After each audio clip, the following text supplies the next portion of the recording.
Okay, as always, we'll wait a few minutes and then we'll go ahead and start.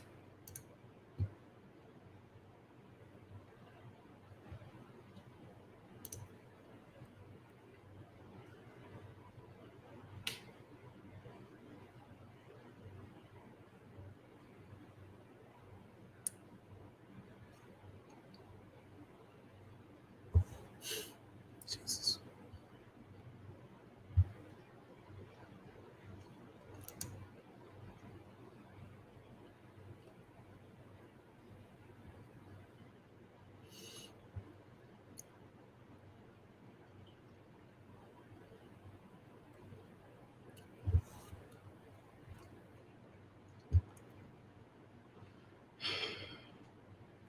Jesus Christ.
Okay.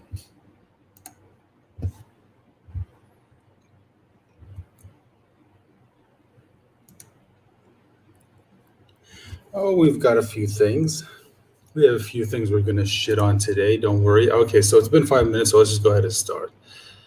Although I don't really know what to start with. We've got some shit. We've got some things we can talk about. But you know what? Let's just go ahead and start with this, I guess. Yeah, we'll go ahead and start with this. Let me just get it set up. All right, here we go. Let me just share my screen for a second.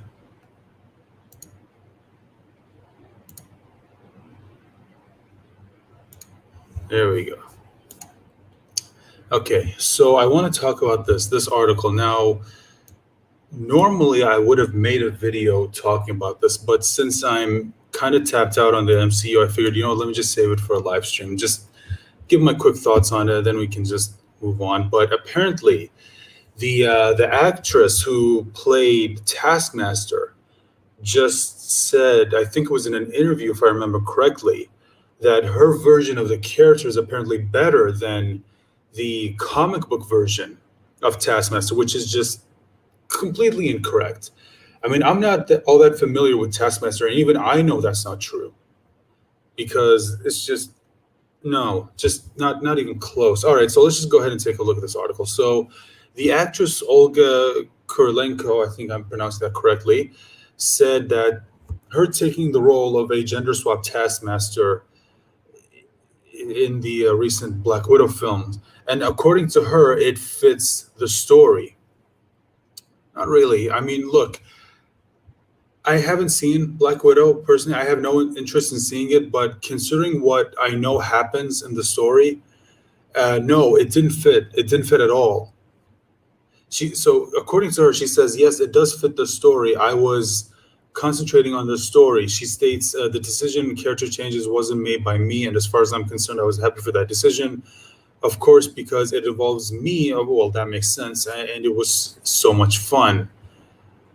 She says, well, I understand that they swap the gender, but I think it's irrelevant really whether the character is female or male because who cares? Okay, I want to talk about this for a second. Let's just continue. She's just as strong, maybe even stronger. It's not about what gender you are. It's about what your capabilities are, what you can do, how well you do what you're supposed to do. And if you're excellent at it, it doesn't matter who you are. Okay. Okay, interesting. This is just one sec. They ruined a great character and say we're only crying because we're all man babies and sexist and never care for the character.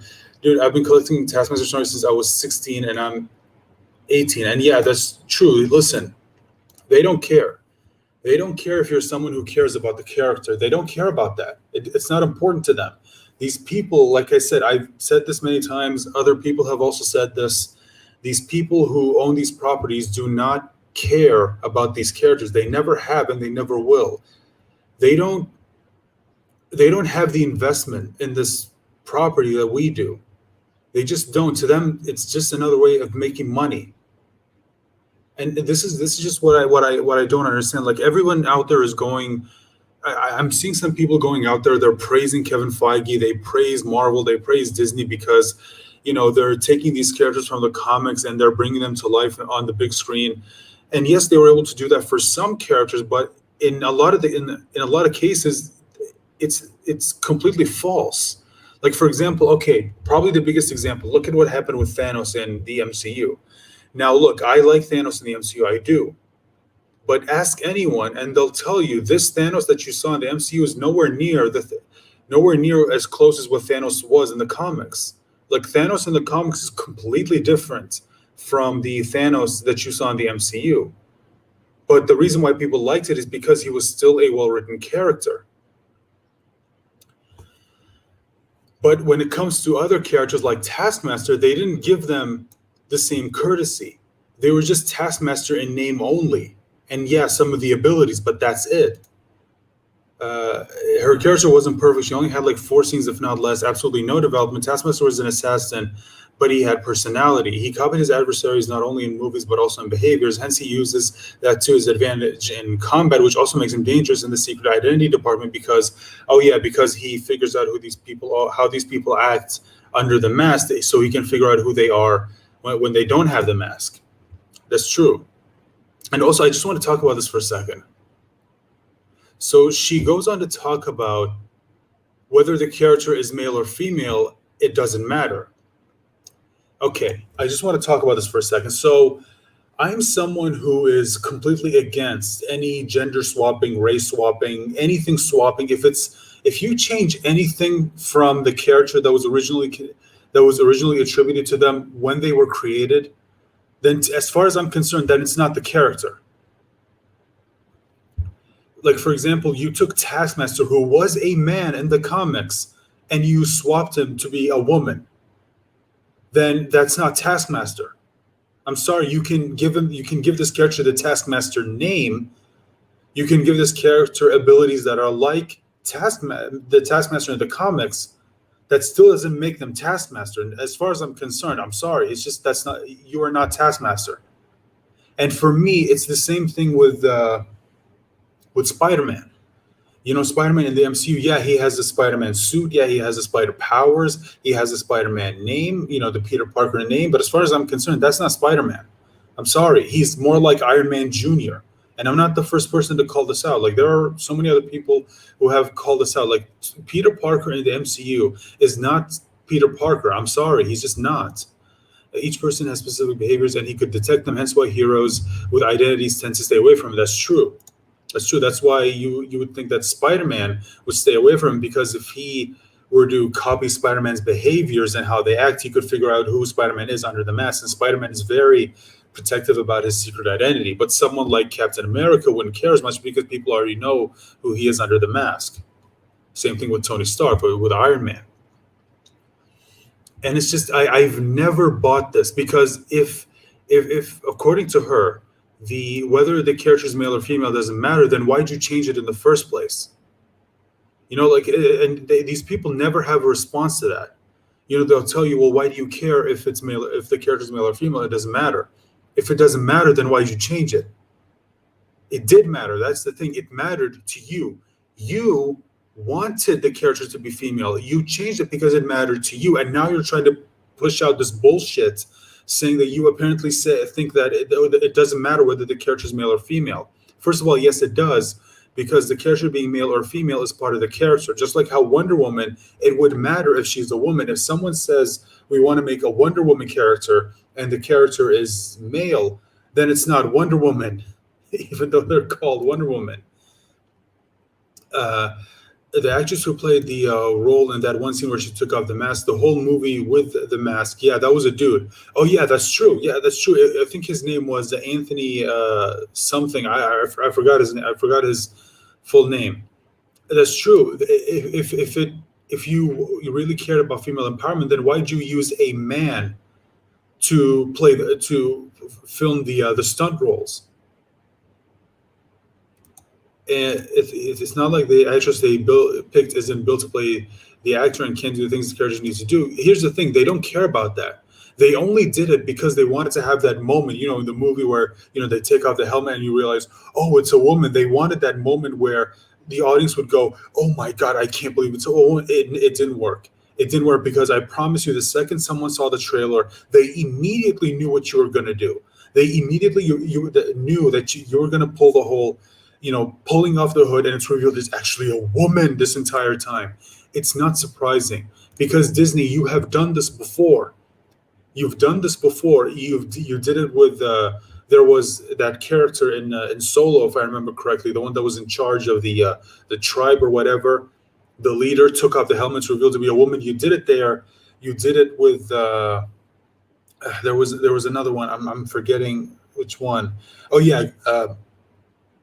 Excuse me, in Ant-Man and the Wasp. Ant-Man and the Wasp, a Ghost, who was originally male in the comics. They did the whole removing the hood, and it turns out it was a woman. And it's not surprising anymore. Like, it's so predictable. Everyone saw it coming. Everyone and their mothers saw it coming.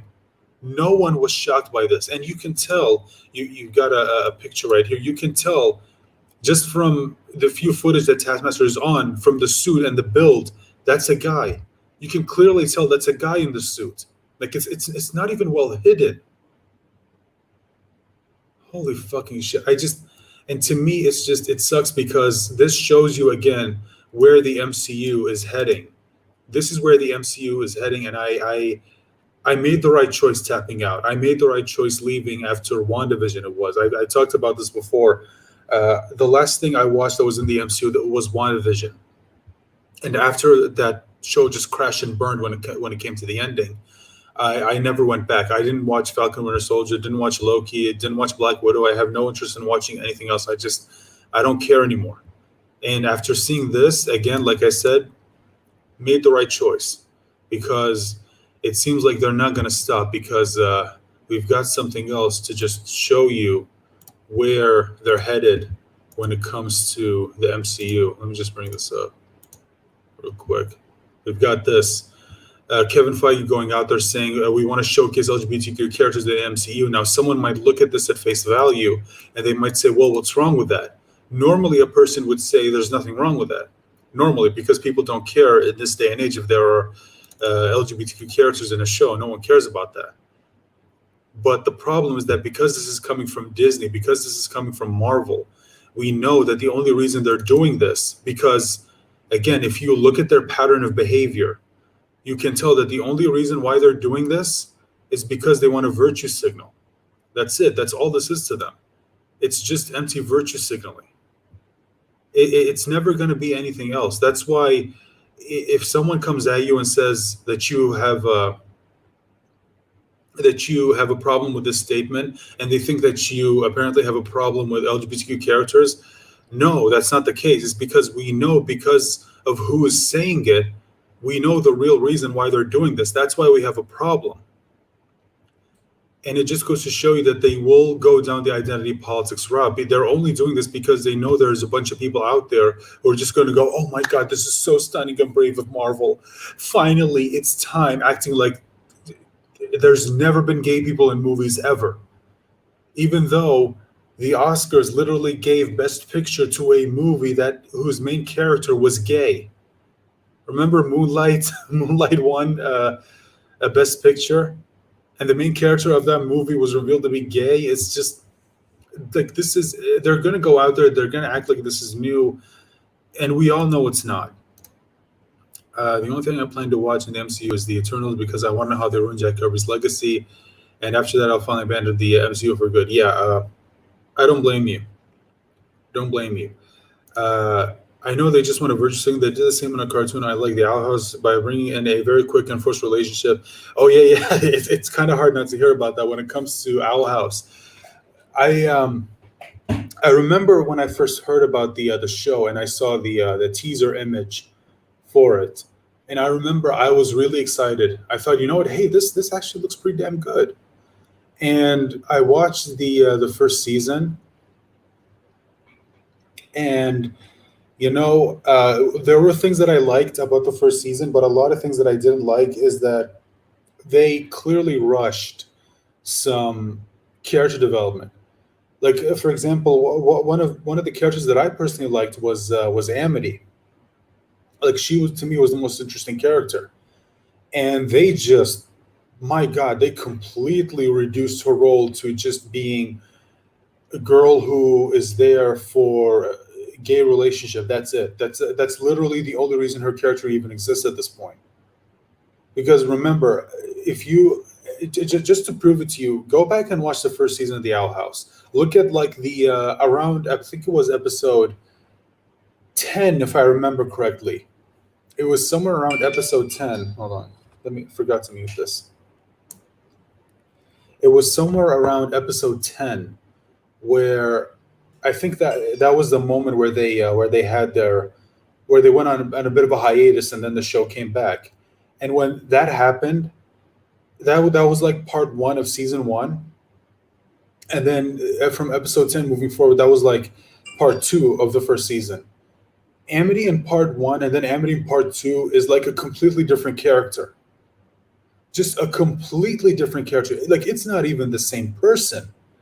Amity in part 1 was actually interesting. She actually had goals. She had things that she wanted to do with her life.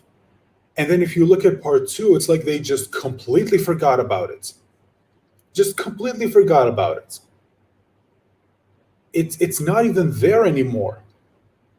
And now in season 2, I mean, Jesus Christ, you go online and season 2, I wouldn't say it was all bad. Like, there are still some things that I do like about it. Like, for example, some of the world building I think is really interesting. And it's the one thing that I do wish the show would focus on more is the world building, because I think they have a very interesting world here that I do wish they would develop, and maybe develop some of the other characters. Like, for example, when was the last time Willow got any development? Remember her? The last time we got development with her was that episode where we went into her memories, and that was it. It's just, right now the show is just, it's all those two. It's all those two. And it's just, it's insane because it's so disappointing because this show could have been so it could have been amazing. It could have been one of Disney's modern classics if they wanted to, but they didn't care. They didn't care about that. And now with one of the most recent episodes, and considering what happened there, now that's all anyone wants to talk about. That's it. That's all anyone wants to talk about. No one wants to talk about anything else. Let's just see. Oh wait, no, let's start here. Uh, it just makes no sense how Emily jumped into her present personality. That's true. I've met people like her with both parents and personality like hers. They just change. They don't just change like that. That takes a lot of time. That's true. Plus, she has a form of superiority complex, which her parents most likely gave to her by making her think that. That doesn't just disappear, especially in someone from high class, which she is. That's true. That's true. Remember, she did have a superiority complex, and it just immediately just vanished. It's like there was no development there. Normally in other series where you have someone like that, you have a character like that. Usually, you see them develop slowly over time, where they go from being this person who's so high up with their own fumes. It takes time for them to come down from it. It takes time for them to finally get some humility and some perspective. But with her, they just one episode she was like this, and then in the next episode it's like it was all gone. It's just it was, and I feel like I'm the one of the few people that calls out how a lot of the things that made Amity so interesting just disappeared overnight. And it sucks because they reduced her to, like I said, she's just now girl who blushes at the main character. Will Gus no longer. The last two episodes barely had her. That's true. I mean, in the latest episode, she was there for like what 2 seconds of screen time, and then in the episode before that, Gus finally gets some development. Jesus Christ, when was the last time we got some development for Gus? Finally, something.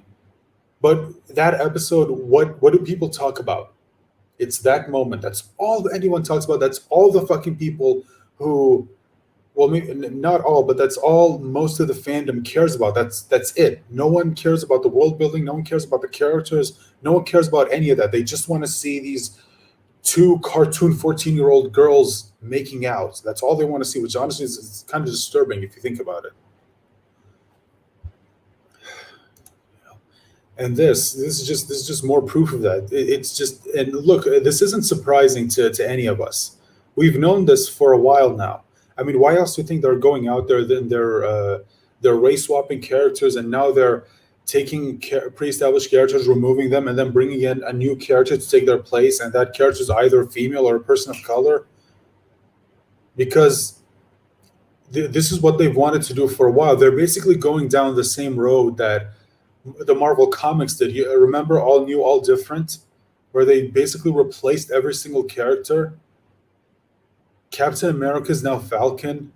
Wolverine is now X-23.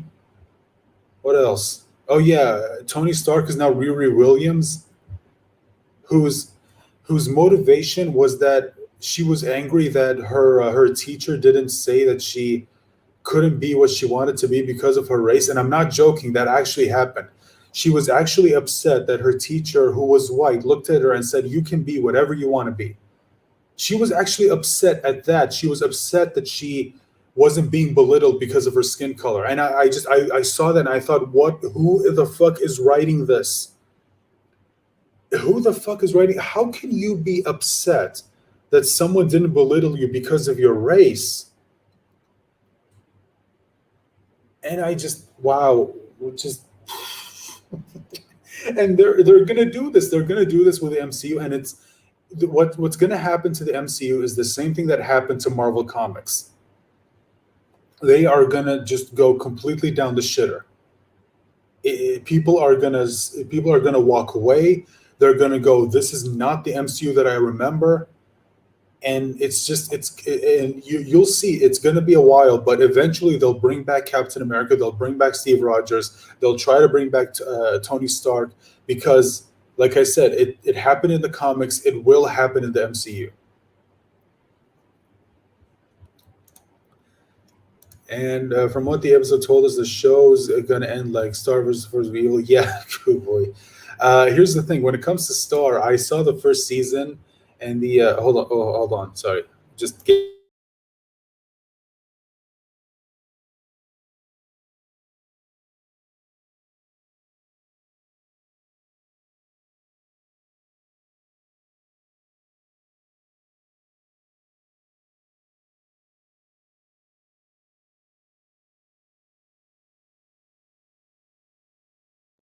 Sorry about that. Just had to take a call. Okay, well, what was I talking about? Oh yeah, Star versus. When it comes to Star, I watched the first season, and honestly, I just personally, I kind of just lost interest, so I just never picked it back up. And from what I heard, I probably made the right choice because from what I understand, from season two onward, it was kind of like it was a mess, especially the ending. It was, yeah, yeah, definitely made the right choice not picking it back up. uh, where we saw the when I saw the merging scene, I immediately thought about how disappointing it can turn out to be because mixing two very different worlds out of nowhere can have destructive and lethal effects on both worlds, both physically, political, and even worse. A planet can't just be altered like that. Everything needs order. Yeah, that's when I found out about that, I was like, wait, what? That makes no goddamn sense. And from what I understand, they did it without even considering other people. Like that's just you can't just do that. There's serious ramifications to a decision like this. Like both of your worlds have two completely different orders to them. You can't just mix them. Like for example, now who's going to be in charge? In Star's world, you had basically a royal family in charge, but in our world, there's multiple people different in charge of their own countries. But in her world, it was like one family that was in charge of everything. So how is that going to work? Like that's just and she did it all because of Marco, apparently, because she just couldn't accept not living with it. Like, okay, imagine the ending went something like this. Imagine if she realized that, you know, her and Marco are probably never going to see each other again, but she, instead of doing that, she accepts it and realizes that, yes, it's horrible that I won't be able to see him again, but I think she would understand that Marco would probably agree with her decision to keep the world separate because that's just what's best for everyone. You know, you can't ruin everyone else's lives just to get what you want. Like I feel like that would have made a bit of a more compelling ending than just completely telling everyone, "Hey, fuck you. I'm gonna fuck off. I'm gonna fuck up your lives because I want what I want." Like what kind of a message does that send kids? Like it's okay to screw everyone else over just so you could go what you want. Yeah, yeah, it's just, oh boy. Yeah, Disney isn't interested in hiring actual writers. They just want to hire activists. Like that's all they care about. They just want to hire people just who basically follow every single order like dogs. That's the only one they want. They don't want actual writers because you know what writers do, and I mean good writers, is they will do whatever it takes to preserve their story. And sometimes executives will send out an order and say, you know, we want you to change this because we feel like if your show had this, it could be better marketing or whatever it is, whatever their excuse is. And a good writer will say, no, I'm not doing that because doing this will compromise the story that I want to tell. And that's why Disney doesn't hire writers anymore because they want to hire people who will just follow them like dogs. People will say, yes, master, whatever you want, master. Here it is, master. Here, is this what you want, master? Am I a good boy now? Am I a good girl? Am I a good he, she, they, it, up, down, left, right, double stick, whatever the fuck? This is why, for me, Disney just rarely produces any good shows now. Like every once in a while, you'll get something, but I feel like that's the exception now. That's the exception. So when it comes to when it comes to Black Widow, there's something else that I want to talk about when it comes to Black Widow. I'm not done talking about her yet. There's something we gotta mention because it once again shows you things to come when it comes to the MCU. Now, this is the numbers. If you don't know what it is, it's basically a site that shows you the gives you some data when it comes to movies and the actual business, especially when it comes to box office. So, Black Widow, get this, Black Widow lost to Space Jam. Space Jam made more money than Black Widow. A sequel to a movie that was released 25 years ago. A movie that I guarantee you most people don't even remember made more money than an MCU title. Think about that. And if you look here, Space Jam released in at the very least less than 300 theaters than Black Widow, and it still made more movies, more money. It still made more money.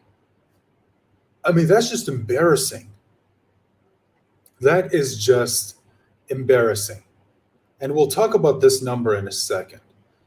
But just to give you a bit of a break from Black Widow, I just want to take a second to talk about this movie in particular because I did watch it. I did go to the theaters. I did watch Space Jam 2. And I kind of just want to get my thoughts out just for a second. So, Space Jam. I remember watching the original when I was a kid. I remember watching because when I was a kid, I was a big fan of Looney Tunes. I loved those characters. I loved the cartoons. Whenever it would come on TV, I would take any chance to watch it. I freaking loved them. I remember I still have memories of watching those shorts and just laughing my ass off. It was so goddamn funny. So when I heard there was a movie that included them, of course I was going to watch it. And keep in mind, I was still young, so I didn't really know much about Michael Jordan. I knew he was a basketball player, of course. I knew he was one of the best basketball players out there. And you know what? I enjoyed it. And then, of course, growing up, I did go back to watch it. And yeah, growing up, I could notice things about the movie that I didn't notice before. Like, for example, the really bad CGI, the really bad green screen. Yeah, oof. But you know what? As a kid, you know what? It's a movie that's close to my heart because I remember it from when I was a kid. So it's still a movie that I still kind of enjoy watching to this day, mostly because of the nostalgia. So of course, when I heard there was going to be a sequel to Space Jam, I was like, wait, what? A sequel to Space Jam? Like I remember hearing about this, and I thought, hey, come on, there's no way they're going to do this. There's no way they're going to do this. This is just this to me feels. I mean, wasn't it basically a meme? Space Jam 2 is going to be happening this time with LeBron James. I mean, it feels like a meme. I can't make comments on this movie. I didn't watch it. Don't want to watch it. I just watched the original. I just watched a couple of scenes from the new one. Okay, well, listen, Fenrir, dude, you're not missing much. The movie isn't really all that special. In fact, it's pretty fucking awful. The movie is fucking awful. It is not a good movie, but you know what? There was one thing, literally one thing that I enjoyed, and that was there was a small, like, I think it was like 10 minutes where there was this 2D section with the Looney Tunes. That was the only part that I enjoyed. Everything else was just bad. It was just awful. LeBron James, I mean, Jesus Christ, he should not act. He should never be in a movie ever again. The guy cannot act to save his life. He is just, oof. Oh boy. I mean, he is just awful. All right, so just wanted to get my thoughts on Space Jam just for a second. So let's just go. Okay, let's get back to this. Let's talk about Black Widow. And specifically, we want to talk about the box office. Now, we've talked about how in the past, Marvel is going to go down the route of identity politics and how it was going to be to their detriment.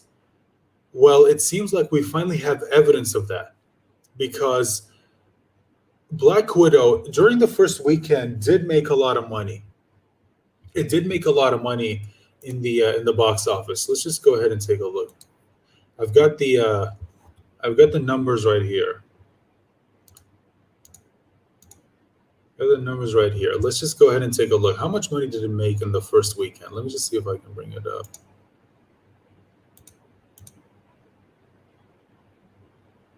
Let's just see. Where is it? There we go. So in the first weekend, it made $80 million.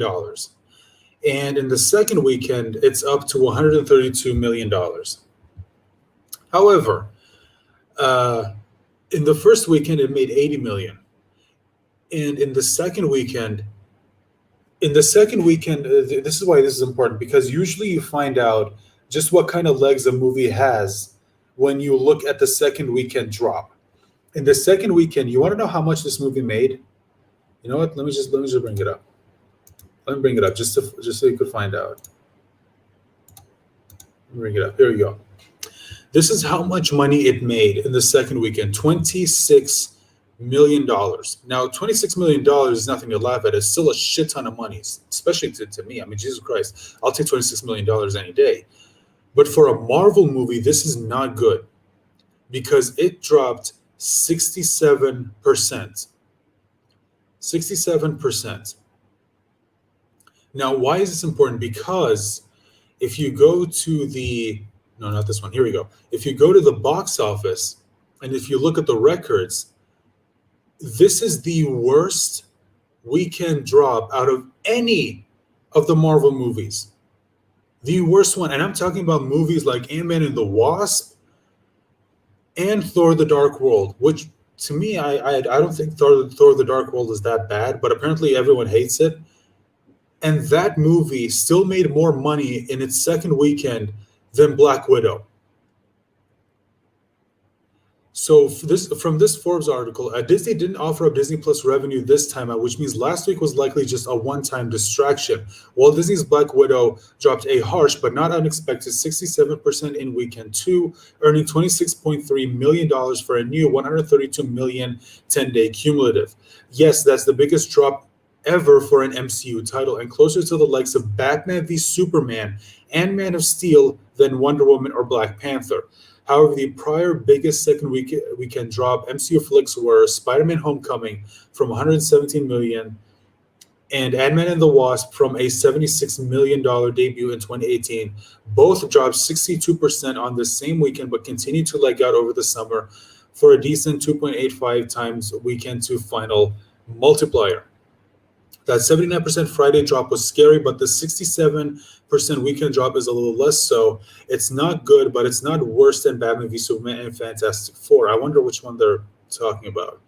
If they're talking about the 2016 Fantastic Four by Josh Trank, then it's understandable. But if we're talking about the first Fantastic Four, then maybe. I mean, okay, which is what Disney was looking at yesterday. Offhand, if the Scarlett Johansson-led MCU prequel continues to leg out like Ant-Man and the Wasp, it'll still get to around $210 million domestic. However, if it merely legs out like Suicide Squad, which ended with $325 million after a $133 million debut and 67% drop in 2016, it'll still end with around $190 million, which, if you go back to my January of 2020 post, feels about where we might have ended up had Black Widow played closer to Thor: The Dark World, which made $206 million, than Thor: Ragnarok, which made $315 million. So that's just a big bit of a breakdown when it comes to the numbers. So yeah, this is officially the worst drop out of any of the Marvel movies. Now, if you think this is bad, let me just show you this for a second. If we're talking about the Friday to Friday drop, then it dropped 80% from the first Friday to the second Friday, 80%. That's how much it dropped. Do you want to know why? It's because people went to go see the movie. Oh, wait, shit, I just realized something. Sorry.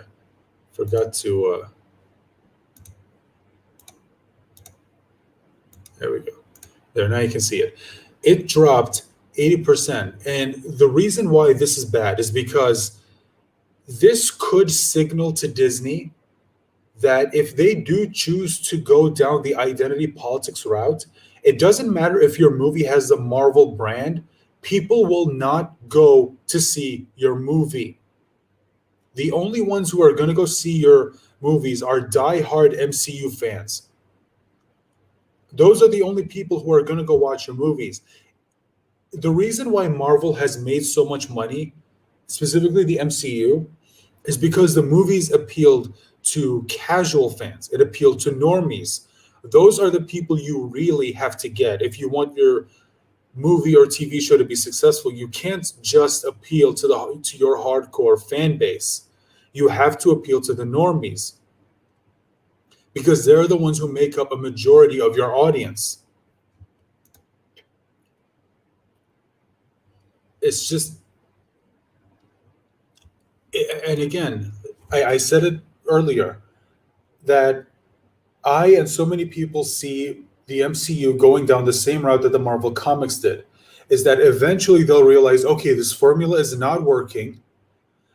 We need to go back and bring back some of the characters that people really like. That's why they brought back Steve Rogers. That's why they brought back Tony Stark. That's why they brought back Thor. That's why they brought back Wolverine, because they realized people did not want to see these characters, these new characters that you introduced. Well, actually, they liked them. They just didn't want them taking over the mantles of the characters who originally had them. You know, like people did not want to see X-23 as Wolverine. No one wanted to see Sam Wilson as, oh no, not, is it Sam Wilson? Whatever, Sam. People did not want to see Sam as Captain America. People did not want to see Jane Foster as Thor. People did not want to see Riri Williams as, what is it, Iron Man. That's why they brought the original characters back. But what they didn't realize is that it wasn't just you replacing the characters, it was the writing that was bad. See, the problem that Marvel Comics still has, and that's why their sales are in the toilet, is that even though they brought the characters back, they still have shitty writing. I mean, you just had a comic book come out, or I think it was issue 1 of some Captain America comic, where I think it dropped on like the 4th of July, where you had Captain freaking America saying that he doesn't believe in the American dream. You decided to put that out on the 4th of July? That just shows you how out of touch these people are. And the MCU, think about it, they announced Jane Foster Thor is coming. Sam is now Captain America. How long before they introduce Wolverine? And it's not going to be Logan, it's going to be X-23. I guarantee you, it's if they do ever decide to bring Wolverine into the MCU, it's not going to be Logan, it's going to be X-23, it's going to be Laura Kinney. I guarantee you. Because that's the road they now want to go down. They want to follow now. And you know what? They just saw an example of what's going to happen. Because look, again, I haven't seen Black Widow, so I can't comment on the quality. But a lot of people have said that it has the same messages that people just hate, people just can't stand anymore. And I feel like that explains this. Well, it's part of the explanation. It's part of the explanation. To be fair, just in the interest of fairness, I don't think it's mostly because of the messaging that's in this movie. I do think it's because this is a movie that stars a character that's already dead. If this character's already dead, why would people even care about what happens in this movie? It's like we already know what's going to happen to her. She's going to die. We know this. And I also feel like this movie should have come out years ago. I feel like after Iron Man 2, this movie should have come out. They should have made a Black Widow movie after Iron Man 2, in my opinion. Or maybe after the Avengers. But no, they waited and waited and waited. And then Warner Brothers came out with Wonder Woman. And then people were asking them, well, where's your female-led movie? And then they decided to respond with Captain Marvel. And they didn't realize that what we were saying is that we wanted Black Widow. We wanted her to get her own movie. And then they finally announced, yes, she's going to get her own movie. It's after she died in Endgame, which, Jesus Christ, these fucking people are so fucking stupid. So yeah, there's Black Widow. There's Black Widow. All right.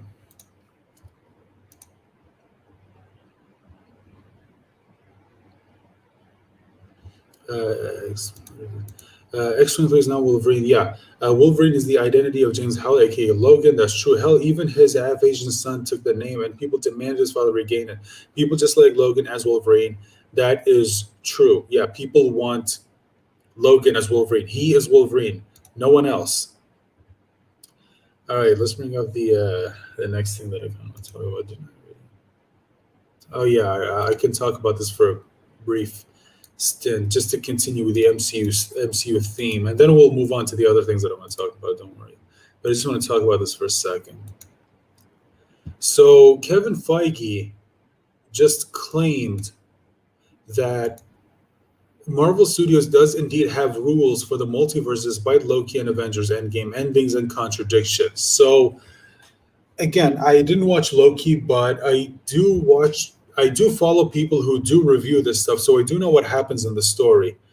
And from the way Loki ended, it seems like they finally introduced the multiverse into into the MCU. And according to Kevin Feige and what he says here specifically, let me just see if I can find it. There we go. I think it's somewhere here. Yeah, here we go. Here we go. Okay, so listen to this. Feige responded, wait, sorry, here we go. Okay. At one point in the conversation, Feige's asked about the interconnectedness of the Marvel Cinematic Universe, how they keep the plot line straight, and when he knows what to reveal and when. He's even asked if there is a dry erase board that helps him and Marvel Studios keep track of everything. Okay, so before we continue, I just want to mention this real quick. Remember when remember when we used to live in a time where everyone would go around and say that, Marvel has everything planned. Kevin Feige is someone who has planned everything. Like he's 6 steps ahead of everyone. He just has everything planned. Seems like that's not really the case. Because according to Kevin Feige, in response to what was asked of him when it comes to how the Marvel universe is so interconnected and how they keep everything clear, according to him, he says, well, we used to not need one because it was really just all in our collective imaginations at the studio. Just before the pandemic, we started going, hey, maybe we need a big whiteboard. And then we all went into our houses. So we still have not done that. So everyone out there who kept saying that Kevin Feige has everything planned. Kevin Feige just knows everything. Kevin Feige is a god. He is the producer that every studio needs. It turns out he's the same producer that every other studio has. He is someone who didn't have a plan. He is someone who just had, no, don't worry, it's all up here. It's all up here. So he didn't really have a plan. He didn't have a well thought out, detailed plan about what we wanted to do. Instead, it's just, oh, well, it's up here. And then, if it works out, awesome. And then he goes on to say, now, after introducing the multiverse, not before, which I want you to keep in mind, if you're going to introduce a multiverse into your story, you better have it well planned out, because when it comes to multiverses in stories, they usually tend to mess everything up. Because it's just the rules of it can just get people confused. And now, after introducing the multiverse, he says, hey, maybe we do need to write everything down. Maybe we do need that. And then his excuse as to why he still hasn't done it is, well, the pandemic started, so we had to go into our houses. Kevin, you do realize that you can now talk to people online. Skype exists. Zoom exists, right? FaceTime exists right now. You can still communicate with your other producers, with your writers. You can still do that. You can still set up meetings. Other studios are already doing this.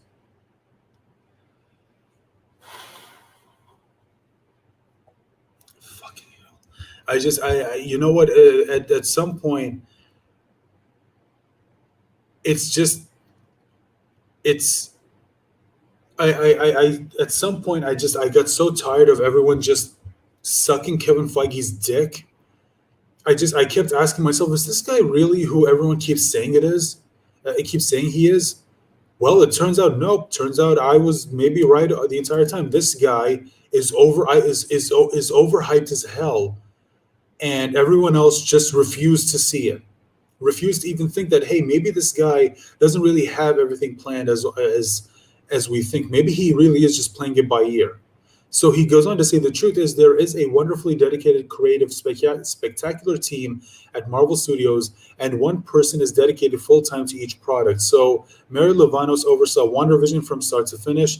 Zoe, whatever the fuck her last name is, oversaw Falcon Winter Soldier on the ground every day from start to finish. Kevin Wright came up with much of what you love about Loki and was right next to Kate Herron, our director, and Tom Hiddleston this entire time. But wait, okay, so are you telling me that at the very least these people are not in communication with each other so that they know, you know, because one thing that you have to do as a leader of a team is you have to keep each division, in communication with each other so that, let's say someone wants to do something with one division, but then let's say someone wants to do something with Falcon and Winter Soldier, but what each of them wanted to do would cause a contradiction. So they should communicate with each other and say, hey, just to let you know, I'm doing this, this, and this. And then that other person could say, well, no, you can't really do this because I'm doing this in my show. And it would cause a contradiction. Like that's what you're supposed to do. Instead, you have multiple people dedicated to each project, but you're not making it clear whether or not they're in communication with each other because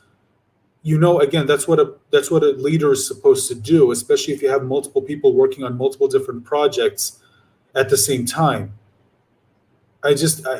Wow. So there are people whose sole task is to keep it in their head and deliver it for us, and then we have interconnected meetings quite often about how things grow and evolve. Okay, well that's good, and Louise and I and Victoria Alonso, ugh, fuck her, who bounce between all of this. So something will come up on one show, and then we'll have to sometimes call and say, well, actually, we've got to alter this. We've got to. Okay, so never mind. They do have that, thank God. But never to the detriment of the individual projects. If that were to happen, we wouldn't do it. What? Never to the detriment of the individual projects. That if that were to happen, we wouldn't do it that way. That makes no goddamn sense. If okay, so according to him, if this thing is if they want to do something that's wait, so hold on, I'm confused here. So something will come up on one show and we'll have to sometimes call and say, well, actually we've got to alter this, we've got to change that, but not so okay, if the thing that they have to alter in order to keep continuity, if that thing is a detriment to the individual project, you won't do it, even if according to you it's a detriment to continuity, where it's like, okay, yeah, they want to do this and it's important, but you acknowledge that it's not going to make sense within the continuity that you built up all the way back in 2008. So you're saying that, oh boy, oh god, this thing's a fucking mess. So, okay, this probably makes sense because from what I heard about Loki is that Loki isn't even Loki in his own show. He doesn't even act like himself. And someone behind the scenes would have said, hey, like you're not having Loki act like himself based on what's in the show, but someone working based on what's in the actual MCU, but someone in the show could say, yeah, but our show needs him to act like a bitch, and so they say, oh, okay, well then never mind. What? No, if something is a detriment to the continuity that you built up, then you call them and you say, "Hey, I don't care what your what's important to your project. If this messes up with continuity, you can't do it. Period. End of story." But they're letting them do it, which probably explains why Loki didn't even act like himself in his own fucking show.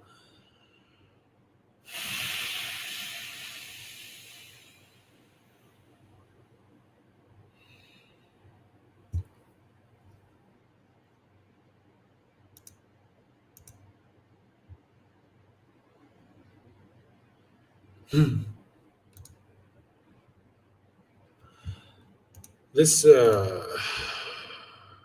this is a mess. This is a fucking mess. It's just these are the people in charge of these are the people in charge of keeping a multiverse. Let me remind you, these are the people who are supposed to now be in charge of an entire multiverse. So let's say, for example, they have a show that doesn't take place in, let's say, the current MCU timeline. They could just say, well, my show has this character doing this. And it's just, oh God, whatever. It's just, this is so fucking stupid. They never should have brought in the multiverse. They should have just had one continued timeline. And screw the fucking TVA with their no free will bullshit. You have to do everything as it's pre-planned. Oh, through the multiverse and the rules of the multiverse and exactly how to deliver on the excitement surrounding the multiverse. Oh God, this is gonna be a mess. This is gonna be a fucking mess.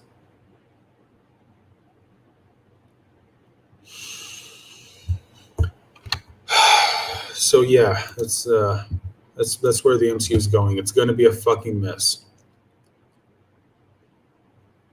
All right.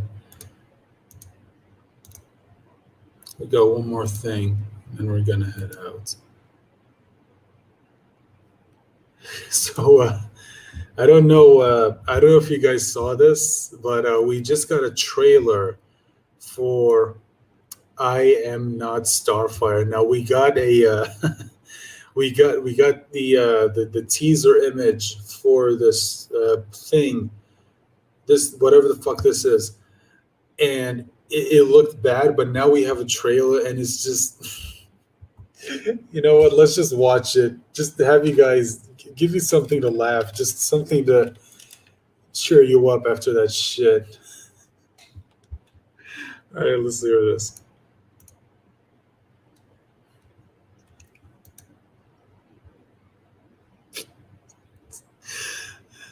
Why? Okay, hold on. You just heard you just heard whoever it was is talking. Let me ask you something. Do you really believe that that voice would come out of this? You really believe that voice would come out of this? No, just fuck off.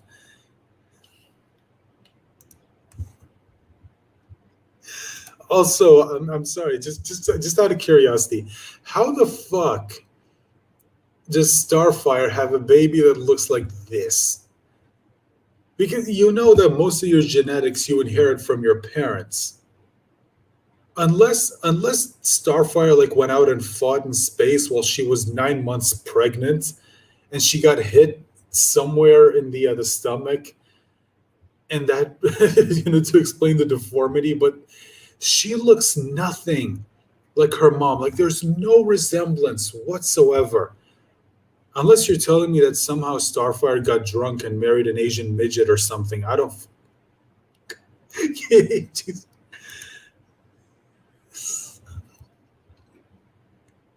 Yeah, no shit. You're the opposite of Starfire. She's something that people would like, and you look like something that someone would burn.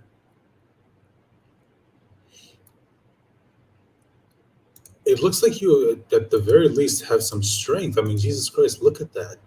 She just bent the fucking locker like it was nothing.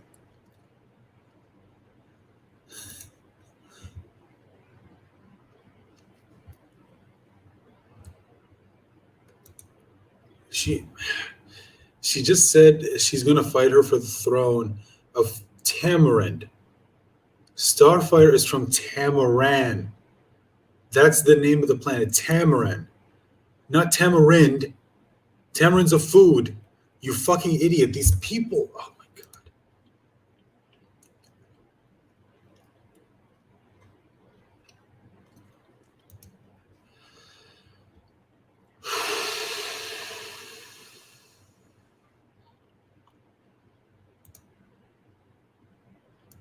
So there it is.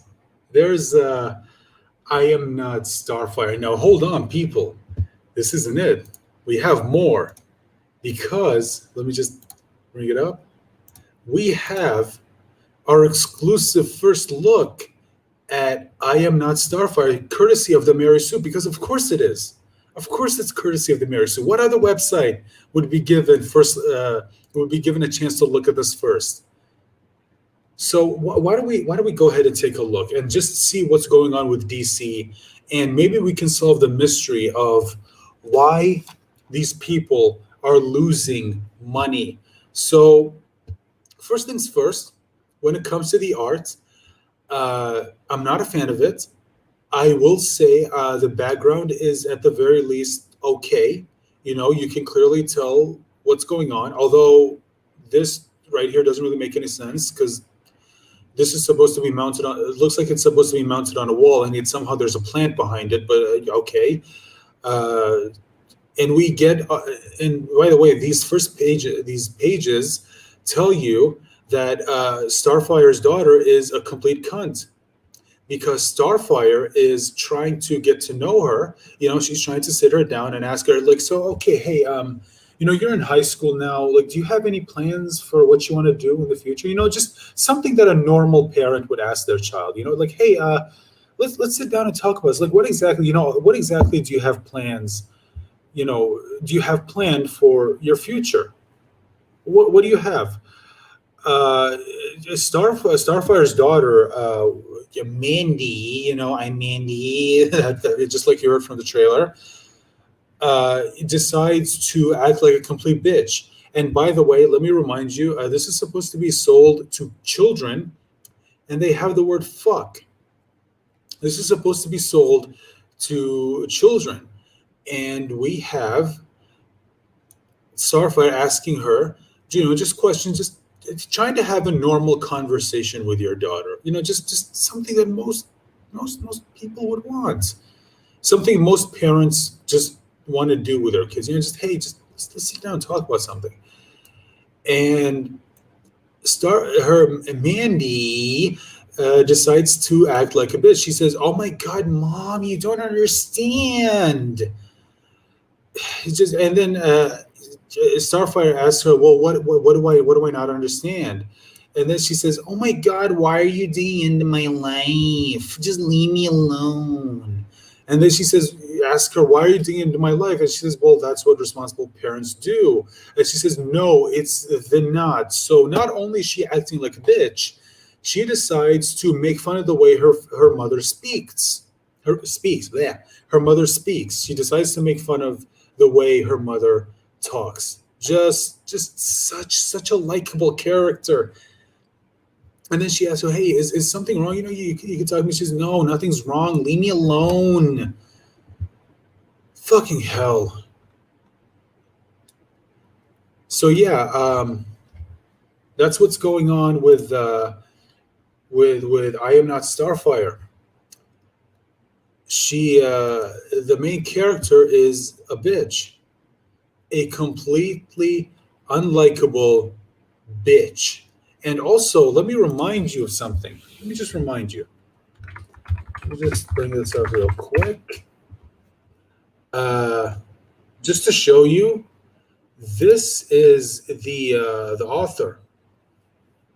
This is the author, ladies and gentlemen. This is the author. Just bring it up real quick. This is the author. This is Mariko Tamaki. So, if I were to ask you to maybe tell me, like, where have you seen this person before? Where was the last time you saw this person? How many of you would probably come up with the exact same answer?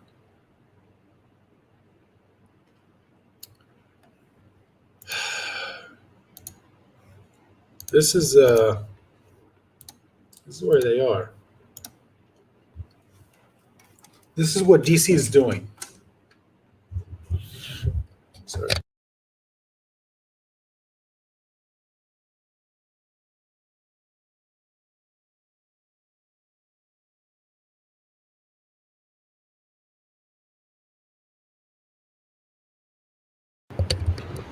So I just had to take care of something real quick. So yeah, um, that was I Am Not Starfire, and this is what This is what DC is doing. They they're releasing these YA novels full of people who are just complete complete bitches, completely unlikable. Just nobody likes them. Nobody likes them. They are. It's basically you saw the image. It was basically her self insert. It was her own self insert. Fucking hell. And they wonder why they're losing money. They honestly wonder why they're losing money.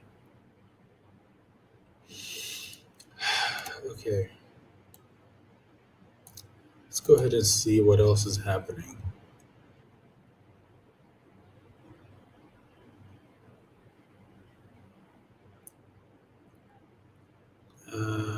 Not much.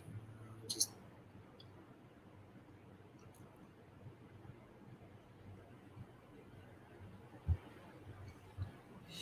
mm,